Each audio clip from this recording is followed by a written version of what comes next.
মুখলিসিনা লাহুদ্দীন।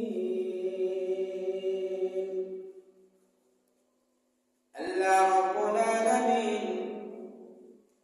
পৃথিবীর মানুষদেরকে ডাক দিয়া বলেন, হে পৃথিবীর মানুষেরা শোনো, আমি আল্লাহ তোমাদেরকে যে ইবাদত করার আদেশ করেছি, হুকুম করেছি, সেই ইবাদতটা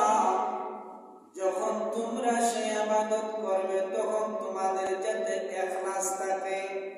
তখন যাতে তোমাদের নিয়তটা সহি থাকে,